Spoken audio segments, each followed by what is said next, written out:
The crystalline walls of the Zephyrian detention facility hummed with psychic dampeners designed to crush the spirit of any sentient being. For 3 standard cycles, they had held the human designated as Prisoner 7749, a being they believed would break like all the others. They were wrong. Commander Vex Thul of the Zephyrian Empire stood before the containment cell, his 6 eyes studying the creature within. The human sat cross-legged on the floor, eyes closed, breathing steady. No screaming, no begging, no mental collapse that the psychic torture chambers typically induced within hours. Impossible, Vex Thul's subordinate, Captain Krillnex, chittered through his mandibles. The neural disruptors should have shattered his consciousness by now. Even our own kind cannot withstand such treatment for more than a day. The human's eyes opened, calm, clear, and disturbingly focused. Marcus Chen had been a lieutenant commander in the Terran Space Navy when his reconnaissance ship was captured at the edge of Zephyrian space. Now, after 72 hours of what his captors believed was unbearable torture, he simply smiled. "You seem confused," Marcus said, his voice steady despite 3 days without food or water. "Would you like me to explain?" Vex Thul's chitinous plates rattled, a sign of unease among his species. "Explain what, primitive?" Marcus rose smoothly to his feet. "Why your methods don't work on humans. You see, your torture relies on psychic pressure, overwhelming the mind until it surrenders. But humans have something you don't understand." "And what is that?" Vex Thul demanded, though something in the human's tone made his combat instincts stir. "We've been breaking each other for thousands of years," Marcus replied. "We've perfected psychological warfare, survived genocides, endured tortures your species couldn't imagine. What you call unbearable psychic pressure, we call Tuesday." Captain Krillnex scoffed. "Impossible, our methods have never failed." "That's because you've never encountered a species that learned to break itself and then rebuild stronger." Marcus approached the energy barrier of his cell. "You want to know what real torture is? It's watching your child starve while you have no food to give. It's seeing your entire unit die while you survive. It's living with choices that haunt you for decades. Your little psychic parlor tricks? They're meditation compared to what we do to ourselves." The facility's alarms, suddenly, began wailing.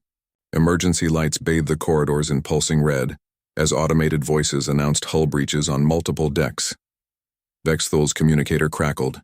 "Commander, we're under attack. Unknown vessels. They're tearing through our defenses." Through the cell's transparent aluminum window, Marcus could see Terran destroyers emerging from hyperspace, their distinctive angular hulls gleaming under the system's twin suns. The cavalry had arrived. "You see?" Marcus continued conversationally, as explosions rocked the station. "While you were trying to break my mind, I was listening, learning your security protocols, memorizing guard rotations, studying the psychic frequencies of your equipment." Vex Thul's eyes widened in horror. "The dampeners should have prevented any psychic abilities, yes. But humans aren't psychic. We're something worse. We're adaptive." Marcus placed his hand against the energy barrier. "Did you know your containment systems have a fatal flaw? The power coupling resonates at exactly 2.7 gigahertz when overloaded, the same frequency as human brainwaves during extreme stress." The barrier flickered. "Impossible," Krillnex whispered. "You tortured me for 3 days," Marcus said, his voice growing cold. 3 days of forcing my brain to operate at peak stress levels. 3 days of unknowingly turning me into a living tuning fork calibrated to your own systems." The barrier collapsed entirely. Marcus stepped out of the cell as the station shuddered under concentrated fire from the Terran fleet. In the distance, escape pods were jettisoning from the doomed facility. "Now," Marcus said, picking up Vex Thul's dropped sidearm with practiced ease, "you're going to help me contact your command structure." "We will never," Vex Thul began. "Oh, you will," Marcus interrupted. "Because I'm not going to torture you. I'm going to do something much worse. I'm going to give you exactly what you want." Within 6 hours, Marcus had negotiated the surrender of the entire Zephyrian border fleet, not through threats or violence, but by offering them something there, rigid hierarchical society couldn't provide. Tactical innovation. Your species thinks in patterns, Marcus explained to the assembled Zephyrian commanders aboard their flagship. Predictable, efficient patterns. But humans? We think in chaos. We excel at it. Your enemies have been defeating you because they've learned to predict your strategies. Fleet Admiral Zixara, the highest-ranking Zephyrian in the sector, studied the tactical displays with growing amazement. These formations, they're completely illogical. Exactly, Marcus smiled. Which is why they work. Humans have spent millennia fighting enemies who knew our capabilities. We learned to be unpredictable because predictability meant extinction. The first joint human-Zephyrian operation was a stunning success.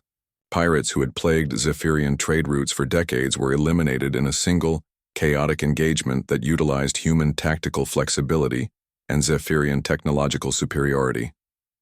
Within a standard year, Marcus Chen wore the insignia, a fleet commander, the first non-Zephyrian to hold such a rank in their empire's history.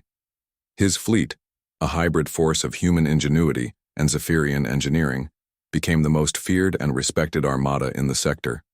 The being who had once been prisoner 7749 now stood on the bridge of the dreadnought Unbreakable, watching enemy forces scatter before his advance. The Zephyrians had tried to break a human through torture. Instead, they had forged the finest military commander their species had ever known. The irony, Marcus reflected, was perfectly human.